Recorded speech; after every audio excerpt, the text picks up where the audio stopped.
मेरा नाम अंजलि है। मैं एक नए घर में शादी करके आई हूँ, लेकिन इस घर के लिए मैं क्या हूँ, मुझे अभी तक समझ नहीं आ रहा है। मेरे पिता बहुत गरीब है और मेरी शादी भी बहुत जल्दी में हो गई। करीब 10 दिन पहले मेरी शादी की कोई बात भी नहीं थी और 10 दिन बाद मैं दुल्हन बनकर एक घर में आ गई। पिताजी के पास एक अंकल आए जो हमारे समाज के परिचित थे। उन्होंने कहा कि बहुत अच्छा पैसे वाला घर है और जल्दी से शादी करना चाहते हैं। ऐसा रिश्ता फिर नहीं मिलेगा। बेटी को खाने की कोई समस्या नहीं रहेगी। बस इतना तो काफ़ी था मेरे पिता के लिए और हमारी शादी हो गई। मुझे ना लड़का दिखाया गया और ना ही शायद उन्होंने मुझे देखा होगा। शादी के बाद मैं ना बहू बनी ना ही पत्नी बनी। शादी करके मैं बड़े घर में आई थी तो मुझे लगा था कि मेरी ज़िंदगी बदल जाएगी। ज़िंदगी तो बदली, लेकिन दूसरी तरह से। यहाँ मुझसे कोई बात करना तो दूर, मेरी शक्ल भी पसंद नहीं करता है। फिर बस मेरे मन में यही सवाल आता रहा कि क्यों मुझसे शादी की। आपको ये जानकर आश्चर्य होगा कि मुझे ये भी नहीं पता कि मेरी शादी किससे हुई है, क्योंकि अभी तक मैंने उनकी शक्ल नहीं देखी। वो घर रहते ही नहीं थे, काम के सिलसिले में बाहर ही रहते थे। मैं अपनी ननद के कमरे में सोती हूँ, वो भी एक कोने में नीचे।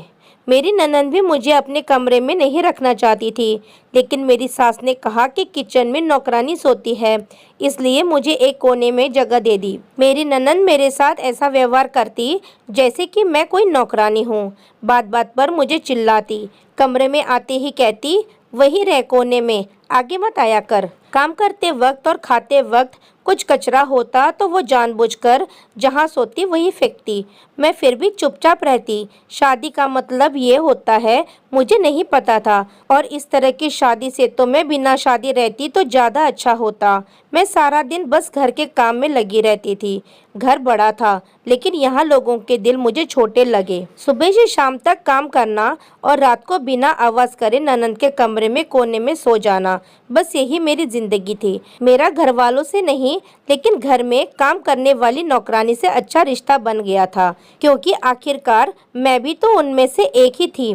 तब एक काम करने वाली ने बताया कि मेरे पति की शादी बड़े घर में तय हो गई थी। वो उससे प्यार भी बहुत करते थे, लेकिन फिर कुछ विवाद हो गया जिस कारण उन्होंने रिश्ता तोड़ दिया।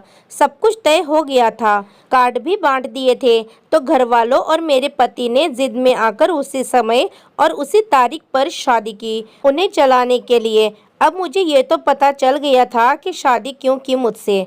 पहले कई लड़कियों को पूछा गया, लेकिन जब कोई तैयार नहीं हुआ तो मजबूरी में हम जैसे गरीब से शादी की गई। अपने अहंकार को रखने के लिए मैंने कुछ और दिन ऐसे ही बिताए।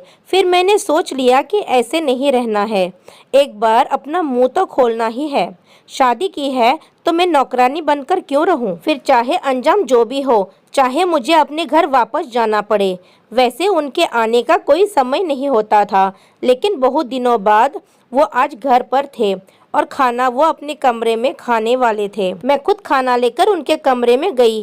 पहली बार था जब मैं उन्हें इतने पास से देख रही थी। उन्होंने मेरी तरफ देखा ही नहीं और कहा कि खाना टेबल पर रख दो। मैंने खाना टेबल पर रखा और उनके सामने रखी कुर्सी पर बैठ गई। वो एकदम से गुस्सा हो गए, बोले, कौन हो तुम, ऐसे यहाँ बैठ गई? फिर उन्होंने चिल्लाकर अपनी माँ को बुलाया। माँ के आते ही कहा, कौन है ये माँ और कैसे कैसे नौकर आपने रखे हैं? उनकी माँ देखते ही बोली, ये यहाँ क्या कर रही है? मैंने कहा, क्यों, मेरे पति का कमरा मेरा नहीं है क्या? मेरी सास की आंखें फटी की फटी रह गई। उन्हें लगा कि मेरे मुंह में जबान भी है। मेरे पति की बोलती भी बंद हो गई। मेरे मुंह से ये सुनते ही मेरी सास वहां से चली गई। मेरे पति बोले, उस समय जो हुआ, हमने जो किया जल्दबाजी में किया, मुझे शादी करनी थी बस। मैंने बोला, शादी का मतलब आपको पता है? उस दिन के बाद आप आज मुझे देख रहे हैं, वो भी मैं आई तब। और आप तो मुझे नौकरानी समझ रहे थे, मुझे किसी सामान की तरह खरीद के लाए हैं ऐसा लग रहा है। आप अमीर होंगे, लेकिन दिल आपके पास नहीं है। आपको पता है मैं कहाँ सोती हूँ, क्या करती हूँ, मेरे साथ कैसा व्यवहार हो रहा है? मुझे आपके बड़े घर में नहीं, आपके दिल में रहना था, जो कि शायद हो ना सकेगा। इसलिए मैं अब जा रही हूँ। आपको बताना था, इसलिए आज आपसे बात की। इतना कहकर मैं जाने लगी। तब उन्होंने मुझे रोका, कहा कि मैं अपनी पिछली लाइफ को अभी भूला नहीं हूँ, इसलिए तुमसे दूर था। उसके लिए मुझे अभी माफ़ करो और थोड़ा समय दो। मैं भूल गया था कि तुम भी इंसान हो, मेरी बीवी हो। आज से तुम यही कमरे में सो सकती हो और बहू की हैसियत से ही रहोगी, ना कि नौकरानी की। उस दिन से मैंने अपने लिए एक नया घर बना लिया था। मेरी समझ में आ गया था यहाँ बिना बोले कुछ हासिल नहीं होगा।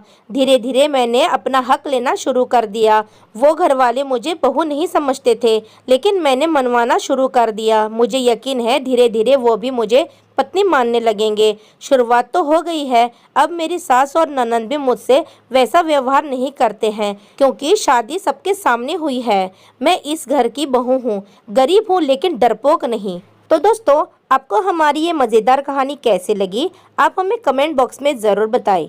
यदि आपको हमारी वीडियो अच्छी लगे तो आप हमारी इस वीडियो को लाइक शेयर ज़रूर करें और ऐसी ही दिल को छू लेने वाली प्रेरणादायी कहानी सुनने के लिए हमारे चैनल को भी सब्सक्राइब करें। तो दोस्तों, फिर मिलते हैं ऐसे ही ज़बरदस्त कहानी के साथ एक नई वीडियो में। तब तक के लिए आप सभी का धन्यवाद।